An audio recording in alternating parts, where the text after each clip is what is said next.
In the news tonight, police force neutral says Gilio. Maritime travel depends on vaccination. And all options weighed for school resumption. From the studios of FBC Suva, Edwin Nunn. Kulawanaka, Fiji. The Commissioner of Police has put to rest doubts regarding the independence of the Fiji Police Force. There have been allegations regarding the operations of police and the involvement of the government in its functioning. Apanisa Wangay Randovo reports claims by certain political parties regarding this have been dismissed. Since the questioning of certain politicians regarding their comments on the now amended Itoke Land Trust Bill and the recent arrest of Dr. Chone Hawea, speculation is that Fiji is becoming a police state. The commissioner has set the record straight. I'll be very clear about this, and I hope it will put this to rest. We will not be drawn into political statements. And even in this, in regards to this situation. The National Federation Party had said Fiji is transitioning to a police state as they questioned the role of the Attorney General. Anybody who knows about the constitution in Fiji knows that the Fijian police force is independent. Anybody who knows about the constitution in Fiji knows that the Attorney General's office does not deal in criminal matters. The DPP is the prosecuting agency, including police. Gilio says the organization is focused on maintaining law and order. And they've said what they've said, and we won't be drawn into that. We are an independent organization and will continue to deal with people who break the law. The police commissioner says politicians will have their say in certain matters, but no one is above the law. Apinisonga Randobu, FBC News. Several maritime islands have come forward saying they will not accept any more repatriation until all their villages have been fully vaccinated. Health Minister Dr. Ifiremi Wangainambete says Koro and even those in the Lau group have reached out regarding their stand on protecting villages from COVID-19. Kelly Vadala reports. Travel to the maritime areas will depend on the status of vaccination of villages for some islands. So before we were saying, okay, you have to be fully vaccinated here before you go across to the Maritime.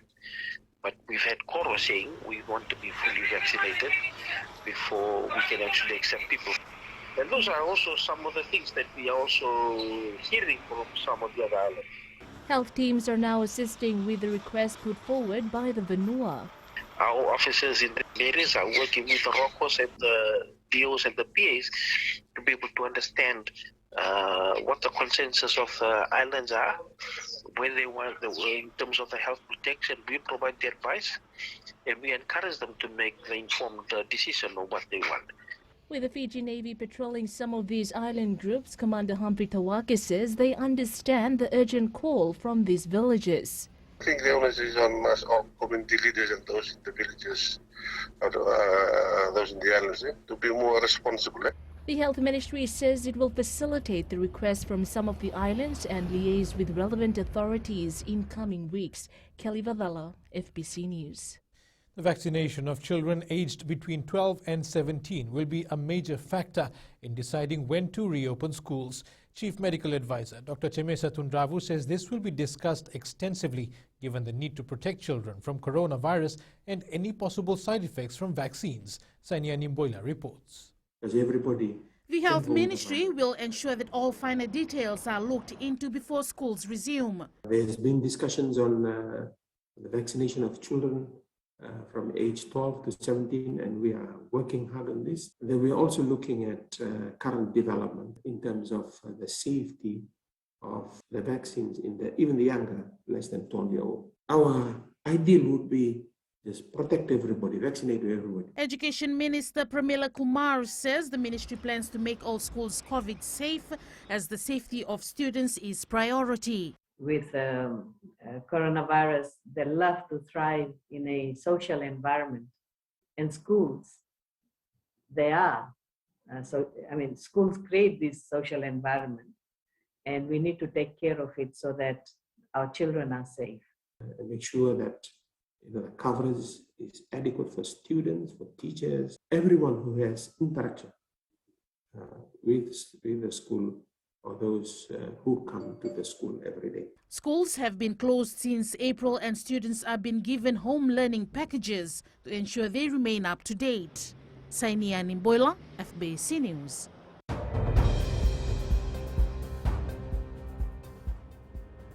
Our COVID-19 update tonight. Fiji recorded 250 new infections for the period ending 8 a.m. yesterday. 186 cases are from the west, 51 from the central division and 13 from the east. There is also one new COVID-19 death to report in the last 24-hour period. Fiji has recorded 47,186 cases since April this year. There are now 16,267 active cases with 30,169 recoveries. The COVID-19 death toll stands at 505. The vaccination campaign also continues. 560,940 people, or 96% of adults in Fiji, have received their first dose of the vaccine, and 278,131 people, or 48.4%, have been fully vaccinated. The 5 most vaccinated areas include Mba, Rewa, Nanonga and Naitasiri, which have achieved 100% first jabs administered. Next is Nandi. And Sarah Bibi from Nandali Nosori is fully vaccinated. The 53-year-old is urging others to get their jabs. Up ahead, risks remain high for islands. And cooperative notes increase in milk production.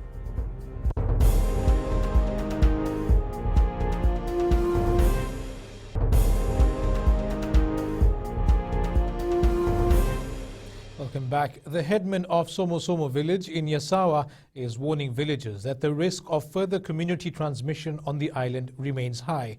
One new infection was recorded at Kese village in Naviti in the last 24 hours. Josiah Nanunga reports an investigation by the Health Ministry suggests this is linked to cases in Somo village. Health officials are upping the ante with contact tracing and community surveillance on Naviti Island in Yasawa, as more infections are highly likely. I have received information about the case confirmed in Kese. There was a lot of movement between villages on the island a few days before the first case was detected. I believe the case from Kese has made some contact with COVID patients here in Somo village. Over 120 Somo villages were swabbed yesterday, with results expected by Sunday. While we're waiting for the test results, the Community COVID Response Committee has been strictly monitoring the movement of villages. Unnecessary movement of children and adults will not be tolerated. Surveillance and testing continues at Bunimbaka Settlement and Solebu Village in Malolo. Movement restrictions remains in force for the whole island. 2 new cases were identified in Solebu Village, bringing a total of 32 cases on the island. A 54-year-old male was airlifted to Lautoka Hospital yesterday afternoon and assessed to have severe COVID. However, he is in stable condition. An intermediate COVID response team visited Munu village today for further assessment and testing. Movement restrictions remain in force for all villages in Malolo and the Asawas. Josiah Nanunga, FBC News. An increase in milk production has been recorded for the first 6 months of the year, boosting the confidence of commercial dairy farmers. According to the Fiji Cooperative Dairy Company Limited, production has risen by 2%. Kritika Kumar reports. Better understanding of the management of cattle through lactation is needed to increase milk production. Supplement feeding is one of the major important things that contributes to the increase in milk production. Supplement feeding and right practices. The Fiji Cooperative Dairy Company Limited believes milk supply will rise due to interventions such as calf rearing and the provisions of markets. For FCDCL suppliers, we have reached to about 5.7 million liters, and our target is at least we increase by 10 to 15% every year with the interventions that are taken into the dairy industry. Ministry of Agriculture Permanent Secretary Ritesh Das says the pandemic has not hindered milk supply. We did with FCDCL and FDL and Ministry of Agriculture, we ensured that the supply from farms to the factories, went on unhindered and uninterrupted. An increase in smallholder farms have been noted as there are huge opportunities in the industry. Kritika Kumar, FBC News. Over 30,000 households with no source of employment or income will be assisted through Save the Children Fiji's mobile cash transfer project. Implemented last year, the project has been extended to help families who are not able to meet their basic needs due to the impact of COVID-19. During the first phase, Save the Children's Fiji paid out $6.7 million to over 16,000 households, including 2,000 with special needs. Pranita Prakash reports. Around $23 million will be paid out to families in need by the end of this year. Between August and December 2021, we will be assisting 39,000 households. Each household will receive 3 payments of $200, which will be transferred into their MyCash wallet or M-Pesa accounts. Shairana Ali says at least 16,000 families have received their first payment last week. We have already verified and vetted a total of 16,772 households. These households have already been paid their first transfer amount of $200 on the 22nd of August. We're doing this to help support Save the Children, to better target this support and to ensure that those who need it the most receive this support from Save the Children. Households cannot be beneficiaries of any other assistance program in order to qualify for this particular assistance. Pranita Prakash, FBC News. Cane harvesting and crushing for this season has been progressing well despite the pandemic. According to the Sugarcane Growers Council, the FSC Mill Performance Report shows about 700,000 tons of cane crushed so far this season. This has resulted in more than 60,000 tons of sugar being produced. The Lambasa Mill is supplying the most cane to date, with more than 250,000 tons, producing more than 24,000 tons of sugar. Despite hiccups during the start of the season, growers have been supplying more than enough cane. COVID environment, we have coped very well, in fact, and there was no such big disturbance in terms of the operations, and the COVID protocols are well adhered at the gang level and at all level, I would say.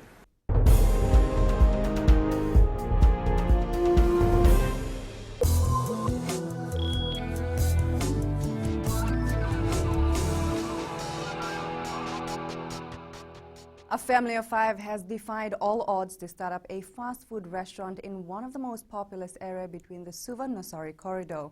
Despite the uncertainty in the business environment, Bull of Fried Chicken owner Sonal Govin says he is confident about his new venture. Jeshilal reports Govin managed to get the government guaranteed support scheme loan from the Fiji Development Bank. The competition is rife in the food industry, but 24-year-old Sonal Govin is confident as Nakasi is a prime location for his business. First of all, our food is oilless, which is pretty good for all of us, and we are pretty health conscious at this time, because at the moment all of us are facing a COVID-19 pandemic, and on the other hand we also have to keep our health system also right. Chef Sangeeta Lata says they had to look at new recipes to ensure their food tastes different. It's quite hard, but we have to manage ourselves daily. But like we came here at 6 today, and then we have to boil the chicken. We have to set up our main ingredients, which is a secret. I cannot reveal that. And then we have to set up each and everything, and we have to follow where the customer calls us. We decided to do something good that can come income from outside to help us for needs and wants. The family has invested close to $15,000 in the business and are hoping to attract customers from Nakasi and other surrounding areas. Jeshulal, FBC News.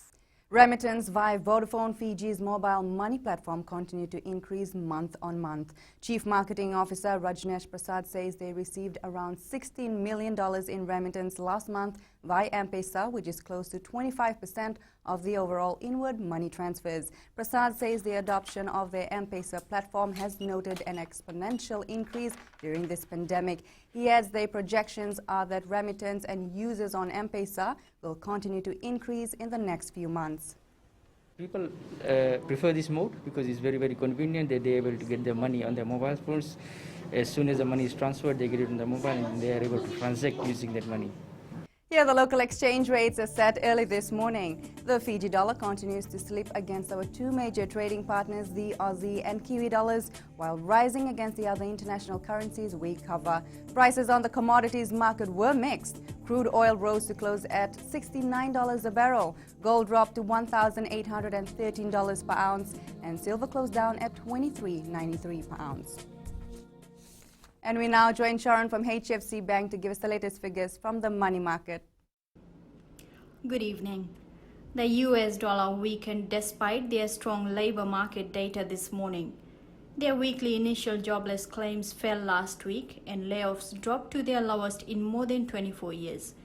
Initial claims for state unemployment benefits dropped 14,000 to a seasonally adjusted 340,000 for the week ended August 28. The dollar has been subdued on uncertainty over the US Fed policy, while rising COVID-19 cases in recent weeks have threatened the economic recovery. Tomorrow, the US government will report on their non-farm payroll numbers. It's expected to rise 750,000, with the unemployment rate anticipated to dip to 5.2% from 5.4%. Elsewhere, the European Central Bank policymakers made comments that kept inflation concerns in focus.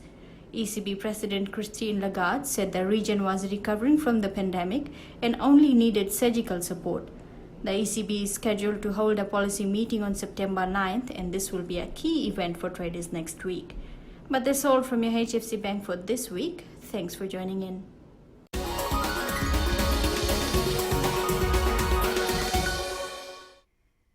Newell IGA today opened its new $3 million supermarket in Waiavi, Ilotoka. The supermarket is highly equipped with the latest fit-outs and products. They're based at the new hub complex. This investment will also see more than 100 full-time jobs being created.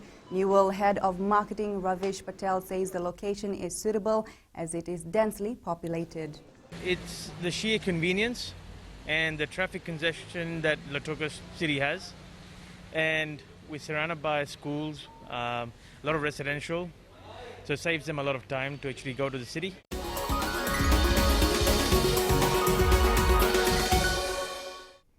And that is the latest from my end, but coming up after the break, market vendor strives to make ends meet. Stay with us.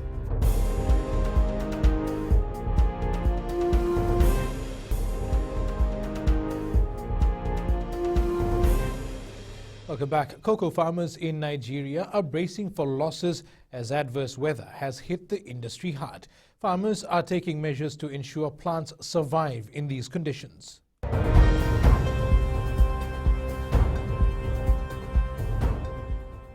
Age does not limit one's ability to rise above the odds and set new benchmarks. That's the driving force behind Ana Valu, who's had to shoulder the responsibility of providing for her family after her husband passed away last month. Koroi Tandulala with today's Inspiring Fijian. This market vendor, who is in her 70s, says the past month has been a struggle for her. My husband and I used to share the responsibility of providing for our family. Now that he's gone, I've been scraping the barrel to look for produce and other things I can sell to make some money. The Thai-level woman from Namuka in Bau had to persuade her daughter to help man her stall inside the Nausori market while she sold other produce outside. My daughter is now helping me sell cooked food like cassava and fish, while I try to sell whatever we get from our garden, just for some additional income. It's tough because I'm taking care of a family of 9. Valu says sales has been low since the second wave of the COVID-19 pandemic. A bag of manna would be sold out in 2 days under normal circumstances, but now it takes me a week to sell an entire bag. This hardworking woman says she will continue to encourage her family to be innovative and find their own way in life. Koroi Tandulala, FBC News. In Q&A tonight, Josiah Nanunga speaks with Commissioner of Police Brigadier General Siti Veningilio on deployment to islands where COVID transmission is high.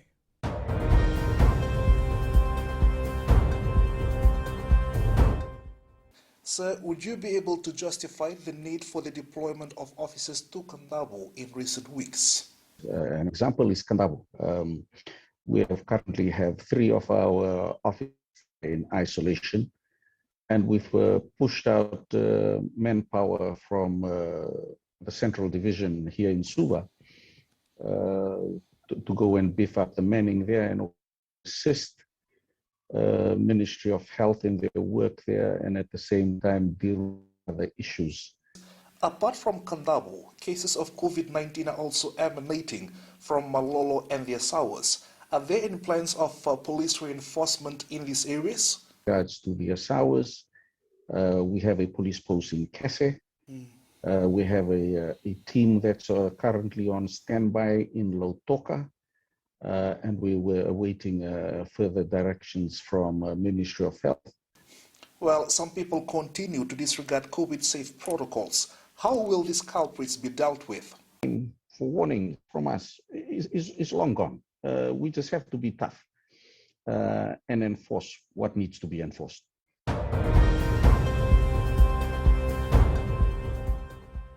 And let's join Jamie now for tonight's sports report.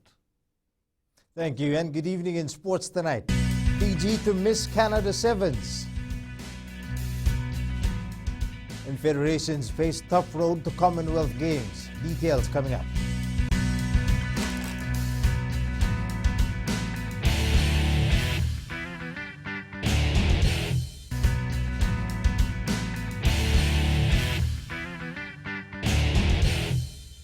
The Fiji Sevens team will not be part of the Vancouver and Edmonton Sevens in Canada this month. Fiji Rugby Union Chief Executive John O'Connor says they cannot get a team together in a short period of time due to the current health crisis and various restrictions in place. Venina Rakautonga reports. The Olympic champions are not going to risk anything by going to dead rubber tournaments. Taking into consideration player welfare, player safety, and after consultations with World Rugby, we've confirmed that since it's not a scheduled normal 7 series and there's no points, we've confirmed that we will not be participating in the 2 tournaments. O'Connor says the decision was made following careful consideration. Considering all those, we've advised World Rugby, and World Rugby has supported our decision, together with other unions like New Zealand, Australia, Samoa, Argentina, not to take part in the Canada Sevens and focus on preparing for the next series and the Commonwealth and the World Cup. Meanwhile, a decision of Fiji Sevens head coach Gareth Baber's future is expected soon.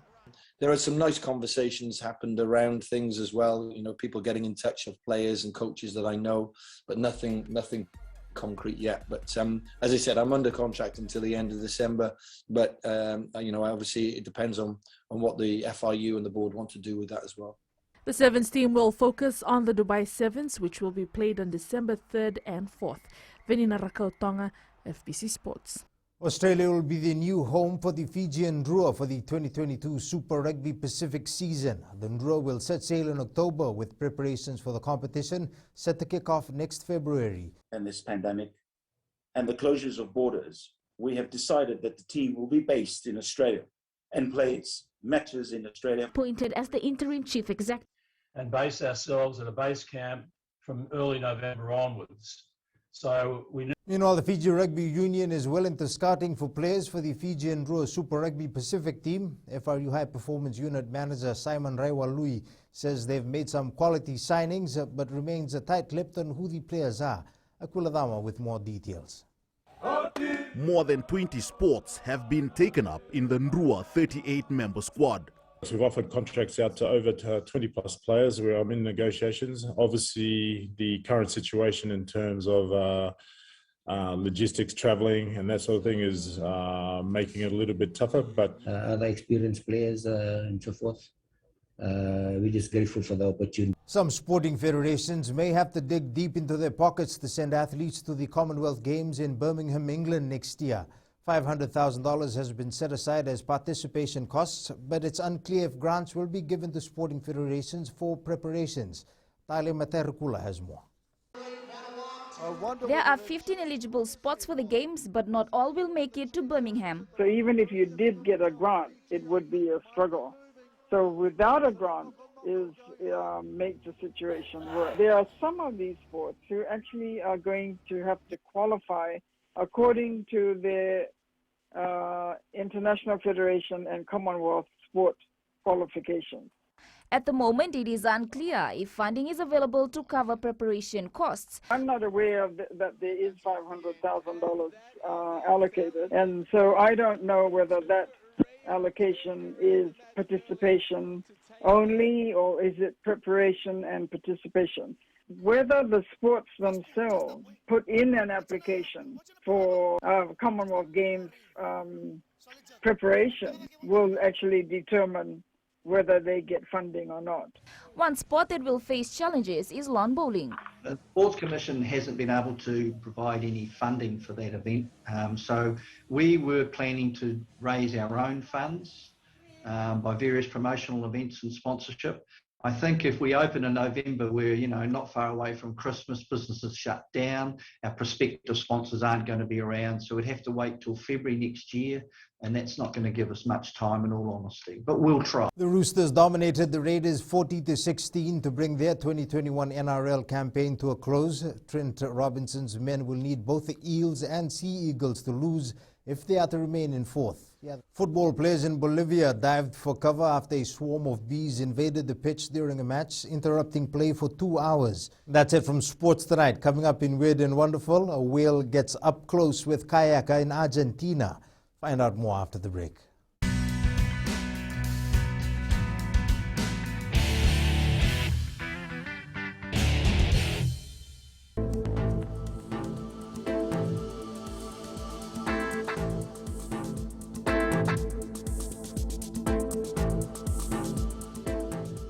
Looking at the weather today, a trough of low pressure with the associated cloud and rain will affect the Fiji group until tomorrow. Meanwhile, another trough of low pressure is expected to approach the Fiji group from the north on Sunday. Now to the west, variable cloudiness with showers bringing heavy rainfall. Eastwards from Peck Harbour to Suva, cloudy and humid. Occasional rain during the day followed by heavy showers this afternoon. In the north, mostly cloudy with the periods of rain this afternoon. Places we will be checking out are Savu-Savu, Lautoka and Tavua. All centres had high humidity levels. At sea, moderate east to southeast winds, moderate seas. Turning to tides, low tide is at 9:59 p.m. with the next high tide at 4:11 tomorrow morning. Sunrise is at 6:11. For tomorrow, occasional rain and isolated thunderstorms over most places. The outlook for Sunday, some showers and isolated thunderstorms over the interior and eastern parts of the larger islands. Cloudy with afternoon or evening showers and possible isolated thunderstorms elsewhere. Our shot of the day, taken by Robert Navilalutu at Maui Bay. That's the weather for now. It's back to Edwin. In Fijian Pulse, we ask, are you excited about the Fijian Drua joining Super Rugby competitions? I think yes, because it's a good opportunity for Fijian players. This is a big step for rugby in Fiji, and it also sets the platform. Yeah, very excited. I hope to see some local players playing on the international stage. Good for them. I hope to see maybe some overseas players coming back to play with local boys, and yeah, just excited. Definitely excited because now our boys will have the chance to play top tier rugby and have exposure time.